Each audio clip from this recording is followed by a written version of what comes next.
Okay, thank you, robot, I guess.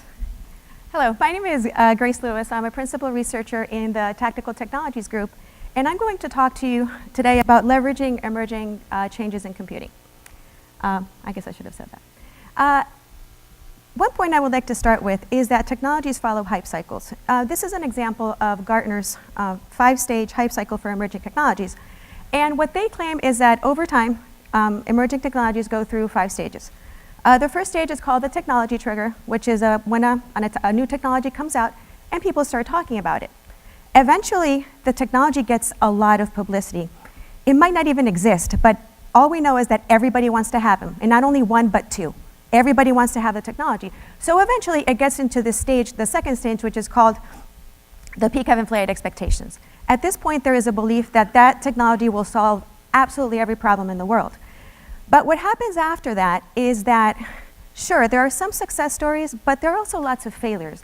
And as these failures start becoming public, people start becoming disillusioned with the technology. It doesn't exactly do what I wanted. It's not a good fit for my use case. Maybe I'm not using it correctly. And so the technology starts using visibility, and eventually it gets into the third stage, which is the trough of disillusionment. However, after that, what usually happens with emerging technologies, well, if they've remained through this time, is like an aha moment in which people say, okay, I think I get it now. The early adopters start publishing their success stories, and people say, okay, I get this now. This is how you use it. These are the proper use cases. Maybe this is how I have to adapt it to my environment. And that is called the slope of enlightenment. And after that, it gets to the plateau of productivity, which is when the technology is just about to become mainstream, and there is a better understanding of when, why, and how the technology works. So why am I talking about this? Because it's very important for us, and this goes back to what Roman was saying yesterday about timely. It goes back to timely identification of these technologies. How can we, timely, identify these technologies so that we know how they're going to affect the way we develop systems, the way we deploy systems, and the way that we acquire systems? Because in the end, that is where we're going to get the competitive advantage. So what do we do at the SEI to support this concept of exploiting and not being exploited by emerging changes in computing? We usually target technologies that are about 2 to 10 years out. They are just about there, near the peak of inflated expectations, or starting to go down to the trough of disillusionment, because our goal for the DoD is to accelerate the slope of enlightenment so that we can get to the plateau of productivity faster. That is our goal. Now, as we look at technologies through this hype cycle, the work that we do is different. So when the technologies are down here, we do technology scouting. When the technologies start going up, we start identifying use cases. How could this technology benefit DoD systems? And we do a lot of feasibility studies. In fact, a lot of the lens projects that we do are in fact feasibility studies of these emerging technologies. As the technologies start going down the trough of disillusionment, because again, our goal is to accelerate that slope of enlightenment, we work on reference architectures, on prototypes, and ways in which we can insert that technology in both new and existing systems. The other thing we do is that we identify new use cases, because as more is understood about the technology, more potential use cases come up. And finally, as the technologies are reaching the plateau of productivity, that's when we focus on training and other transition materials that we put together based on having followed these technologies through the whole hype cycle. So today I'm going to talk about 3 projects at the SEI that are indeed working with emerging technologies. The first one is an LSI project, titled Identifying Unlikely Events, and this project is looking at using inverse reinforcement learning and apply it to DoD relevant problems. The second project that I'm going to talk about is a lens project called Timing Verification of Undocumented Multicore that is looking at how to use multicore for real-time systems. And the third one that I'm going to talk about is High Assurance Software-Defined IoT Security, which is an LSI project that is developing secure IoT platforms. So the first project, like I said, is Identifying Unlikely Events. This is a project led by Dr. Drew Gifford from the Emerging Technology Center. And in order to explain his work and the work of his team, let me start with a simple example, which is perimeter patrol. So perimeter patrol is a very simple routine activity. Basically, the goal is to visit every meter of the perimeter frequently, to stop, and to handle issues as they come up. However, in this routine activity, it would be useful if we can find out if something is going on, if there is an anomaly. So are people stopping at certain points and waiting at certain points for a long amount of time? Are multiple vehicles coming to a certain point? Are people pacing back and forth? When I say too many people, how much is too many? When I say too many vehicles, how much is too many? Because the idea is we need to be able to identify anomalies at the fence. Well, first of all, because we can find out if somebody's doing their job well, of course. But the idea is maybe backup is needed. Backup needs to be sent to the perimeter. So this is an example of a routine activity that this applies to. Now, identifying anomalies in routine, there is existing work in this area. However, current algorithms have a couple problems. First, they're typically handcrafted for particular applications, which means they're very, very specific to the task at hand. Second is that they require large amounts of labeled anomalous data. And from the panel yesterday, we heard that this is time consuming and sometimes it's difficult to find that data. And also, they have high false positive rates, which then requires human intervention. So there are lots of drawbacks with existing algorithms to identify anomalies. So what Drew and his team are proposing really is an approach that comes from the field of autonomy that does not require label anomalous data, but can still detect anomalies as the absence of routine, which is pretty cool. So, and this is inverse reinforcement learning. But before I explain inverse reinforcement learning, let me start with reinforcement learning. So in reinforcement learning, a known reward function is involved. You have a known reward function. And so basically what you're trying to determine is what are the behaviors that will maximize that reward function? A good example of this actually was mentioned also yesterday in the panel. So OpenAI's Dota 2 and Google's AlphaGo are examples of games that use reinforcement learning. In this case, the reward function is kind of simple in the sense, the reward is, you need to win the game. So basically, these games use reinforcement learning to determine what that next step is. What is the next step in the game that is going to maximize that reward function that will lead me to my end goal, which is winning the game? Now, inverse reinforcement learning, not surprisingly, is the opposite. In inverse reinforcement learning, what you have is the behaviors. You know the behaviors. And what you're trying to understand is, what is the reward function that would explain those behaviors? And the nice thing about IRL is that the statistical model that is developed in the process, you can actually use that to explain why an anomaly was detected. And so that's really, really useful, for example, for analysts to prioritize anomalies. So the squares or grids that you see there are from something called Grid World.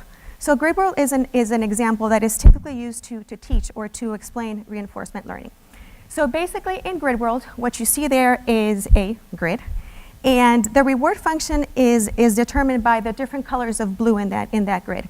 And basically the idea is that if you place an agent, in this case, in the start position, which is 0, 0, you tell the agent that it has to get to the green square, which is the end goal, and it has to do it while it's maximizing the reward function. So what happens after a couple of runs of the grid world is that you will see that most agents take the darker, actually there is a thing here. Most agents take this darker path because that is the one that maximizes the reward function, but some also take this other path over here. Now, the explanation in inverse reinforcement learning, like I said before, what we would start with is, what are all the possible paths that agents have taken to reach that green circle? And so basically what we're trying to do is we're trying to recover the reward function. What would be the reward function that would explain why that is true? And basically what you do is once you recover the reward function, in this case, you are successful if it matches the ground truth. So that is inverse reinforcement learning, and that is what Drew and his team are working on. So what is the goal of this project? The goal of this project is to extend inverse reinforcement learning to DoD relevant problems. As part of this project, there will also need to determine, for example, methods of handling what to do when there is more than one thing that is routine, which a lot of the current algorithms are not very good at. Also to improve training time, they're going to make use of sparse linear algebra and parameter servers. They're going to create interfaces so that analysts can interact with the system. And the end goal, of course, is to create an end-to-end prototype that is going to show anomaly and unlikely event detection. Now, what are results so far with this project that just started?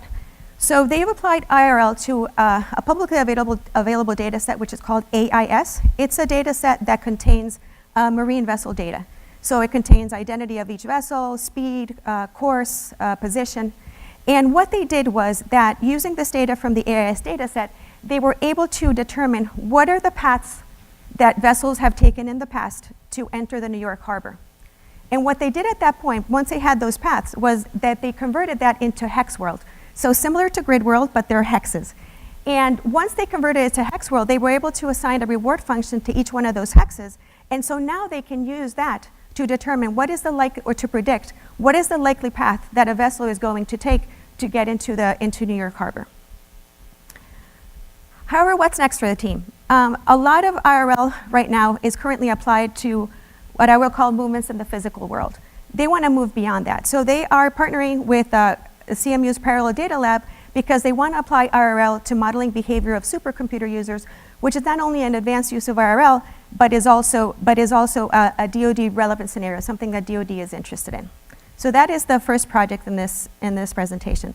The second is a lens project. Actually, it's a lens project that led to an LSI project because it was super successful.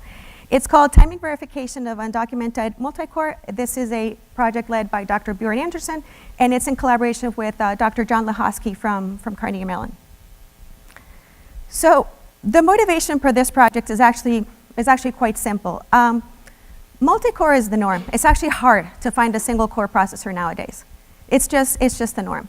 But something that we need to keep in mind, or an observation as Bjorn would say, is that when you are executing threads in a core, like for example here, the execution of this thread is going to depend on the execution of all these other threads. Why? Because all these threads need access to this shared memory space. And as you know, shared memory space is blocked while it's in use by a thread.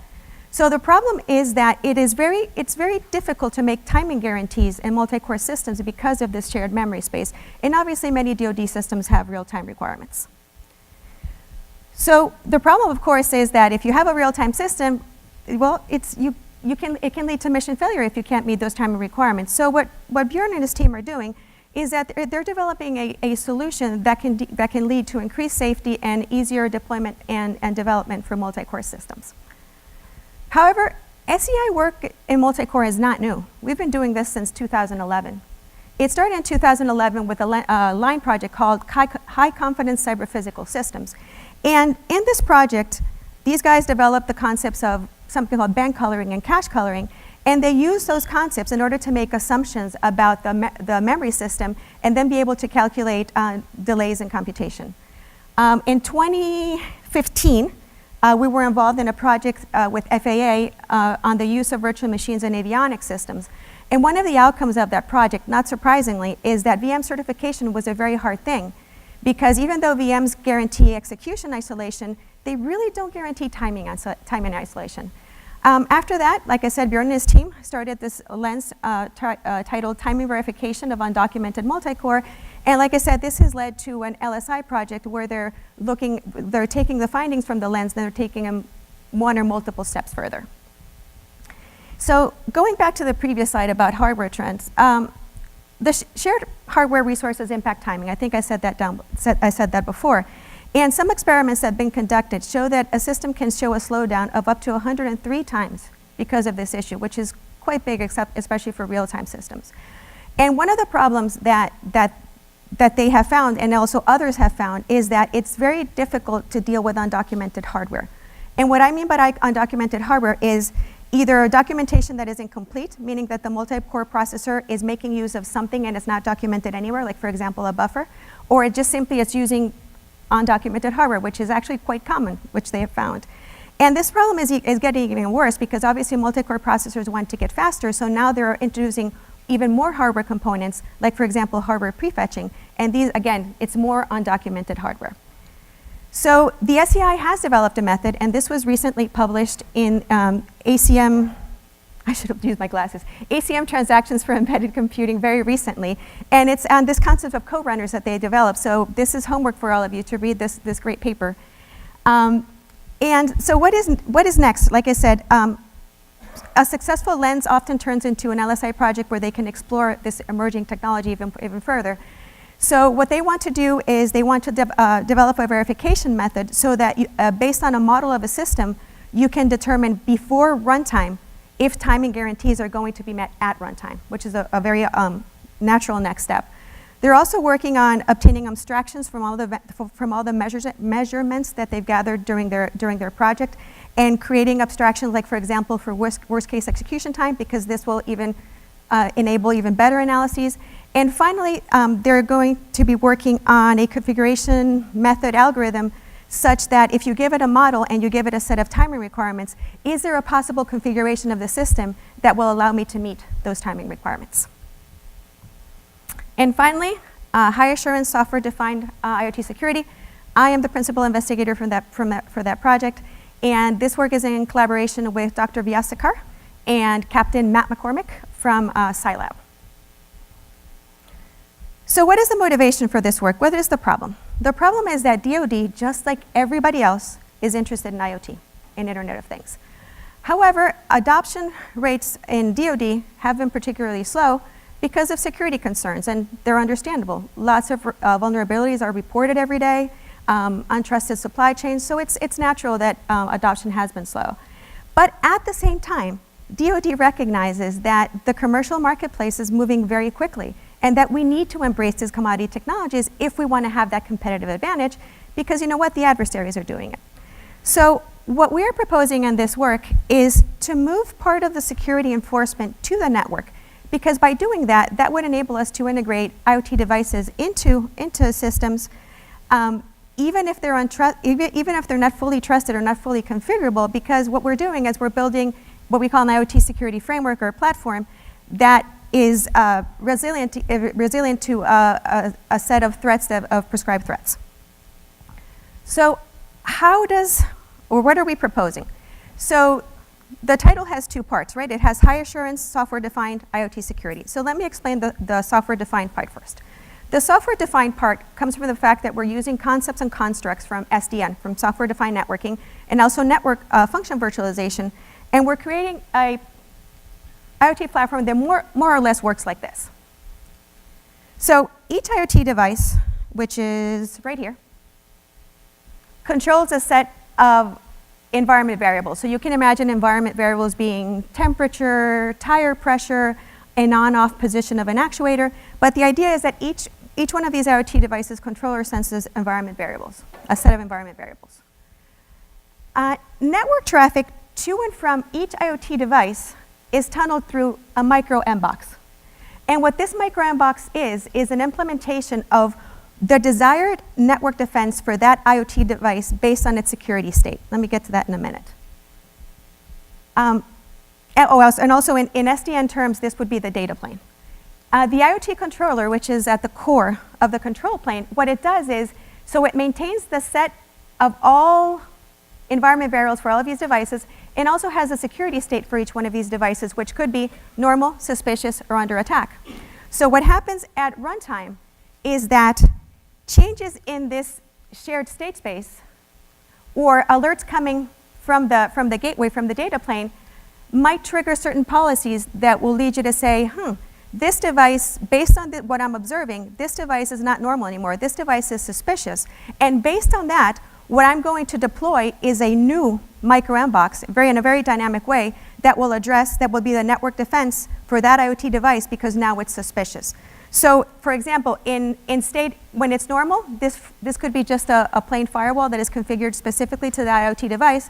But when it's suspicious, I could say, not only do I want a firewall and I want to change its configuration, but I'm also going to add a logging capability because I want to see what's going on.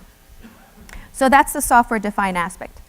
Now, the high assurance aspect comes from the fact that we're using something called UberSpark, which was developed by one of our collaborators, which he should be here. Where's Amit? In the back. So developed by Dr. Amit Vasudevan.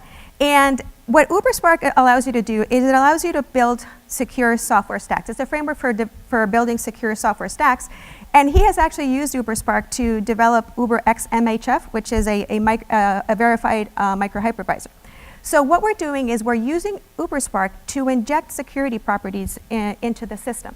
So, for example, from the control node, what we're doing is we're injecting security constructs to provide policy data integrity, so that attackers cannot tamper with this, and also micro mBox image integrity. On the data node, we're using UberSpark to provide isolation between micro boxes of different trust level, for example, and also deploy integrity of the micro boxes. And on the device side, we plan on using UberSpark to insert properties such as attestation and authenticated communication between IoT devices and the IoT controller. So what have we accomplished in this project in a little less than year one? We started in January of this year. First of all, we have an initial architecture and prototype for the system. The focus for year one for this year has been on the control node. That's why the control node is a little bit more elaborate than the rest.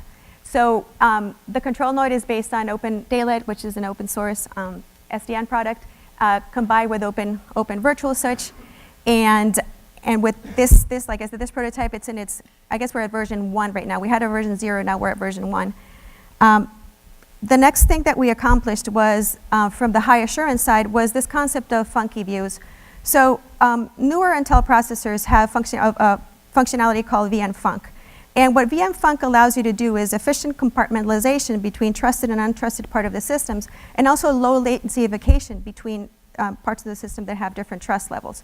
And so using this concept of funky views, using VNFunk, we have, it's also a super cool name, funky views. But anyway, we've developed this concept of data capsules. So what we do is that we protect sensitive parts of the system with these data capsules. And what this guarantees is not only that that data can only be accessed to through prescribed interfaces, but that only authorized clients can access those interfaces. And that's the high assurance part. We've also developed a policy model that is quite expressive. And what this policy model allows us to do is to codify the conditions that would take an IoT device from a normal state to a suspicious state to an under attack state. And this policy model relies on micro mbox alerts as well as a device state, which is what is gathered from the environment variables. And then the actions are things that would happen once a policy is triggered. We've also developed a dashboard just to make it easier to see what is happening in the system. And this dashboard helps with IoT device configuration, but also with micro mbox configuration. We've obviously developed a threat model, which is kind of a theme in the work that we do. And this threat model that we develop for the system is really guiding our development to make sure that we are protecting against these threats. So what is next for this project? First of all, to extend the architecture beyond what it is now. Like I said before, we've been focusing on the control node. Next year, this year and next year, we're going to focus on the data node and eventually the device node. We are going to implement additional security policies, of course, because there are other threats in the threat model that have not been addressed yet. We're going to add features to the dashboard to make it easier to configure micro boxes. Right now, it's a very manual process. We want to get better at that. We want to participate in exercises. We love, because that will help us not only test, but also validate our system. And finally, eventually, we want to transition this IoT security framework to you. So that's that. So let me go back to this slide. Understanding the hype cycle for emerging technologies is very important. It's very important to do this in a timely manner, because we need to understand how systems are going to be affected by all these emerging technologies. And also, and the key, as I said before, is timely. It has to be done in a timely manner so that we can anticipate our adversaries. And with that, I think we are ready for questions. Thank you very much.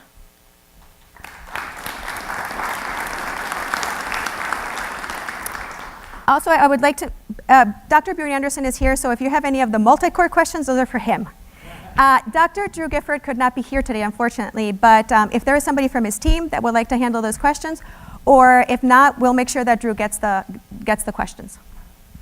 You can use that one, Bjorn. Great. Hey, Grace.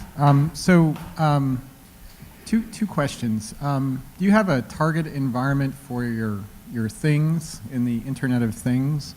Do they have to be sort of open platform? Can you deal with, proprietary or even legacy or embedded stuff that you didn't necessarily plan on talking to? And the second question is, is this cloudified in the sense that, is this something that I can use a standard, cloud deployment technique to enable? So let me answer the first one, which is the target environment. So the whole idea behind the platform is precisely to be able to integrate any IoT device. I never like using generalities because then I know it's going to break.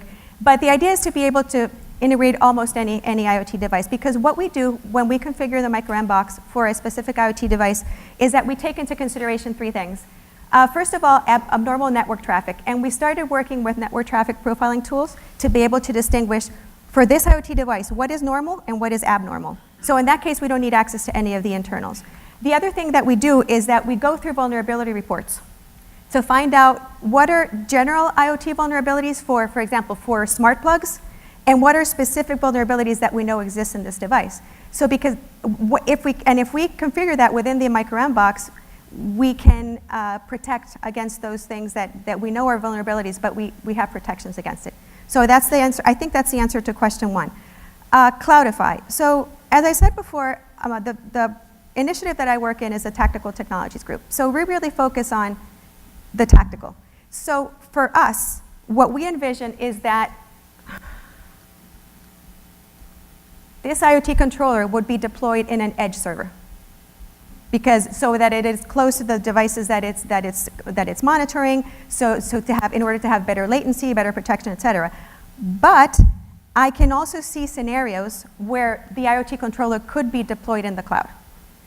And therefore, those IoT devices would be controlled from the cloud. It doesn't really matter where we deploy the IoT controller. So it's not cloudified because that's not what we're targeting, but I can see it working in cloud environments. It's just that we would have to be aware of the fact that there will be latency, because one of the things that the IoT controller does to know what the value of those environment variables is that it's not constantly, but it's periodically polling and saying, what are you showing? What are you showing? What are you showing? So that has to be taken into consideration, which is why I think that something more like an edge server is more practical, and that edge server could report, for example, back to the cloud if something is going on.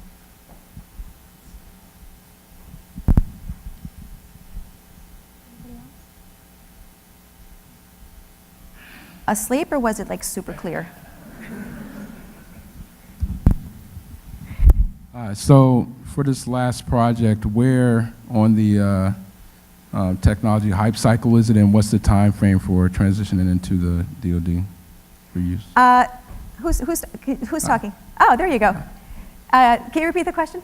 I was trying to find you. Sorry, what is where on the technology hype cycle do you think this is, and what's the time frame for maturing and transitioning to DoD programs? Okay, so again, there are many hype cycles and many things, but I mean, I like this one a lot. It's Gartner. So according to Gartner, IoT platforms are around here. So one thing that is not mentioned there is that Gartner uses two dimensions for emerging technologies. One is where they are in the hype cycle, and the other is the time they believe it will take for that particular technology to reach the plateau of productivity.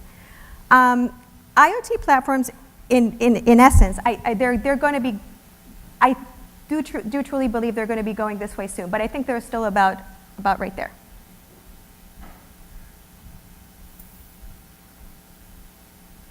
Tina.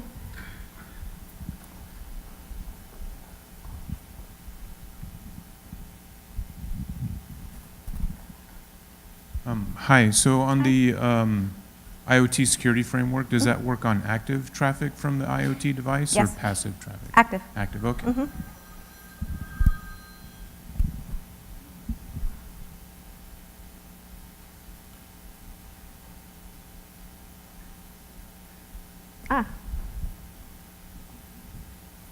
I was about to say going once, going twice. I can tell you a joke about the hype cycle later. It's funny. Do you have any interested partners for integrating this into exercises yet? And Are you interested? I may know some people who are. That's why. Then I need to talk to you. Okay, so I'll find you afterwards then. The answer is yes, but I think we need a more concrete partner.